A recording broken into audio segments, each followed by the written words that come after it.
Nimesikia Musalia akisema huyu Gachagua amekuja hapa Western kuambia watu hawajafanyiwa kazi na yeye alitolewa ofisi, kwa hivyo hawezi wasaidia. Uhitaji mdomo ya kusaidia watu ukuwe ndani ya ofisi.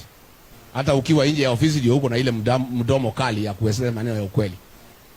Hata barabara ya kwenda Mululu ambaye Uhuru Kenyatta alisema ijengwe, pahali Musalia anakaa haijajengwa, sasa ni mwaka 4. Nimesikia William Ruto akisema ya kwamba Kalonzo Musyoka hakujenga barabara kwake mwaka 40.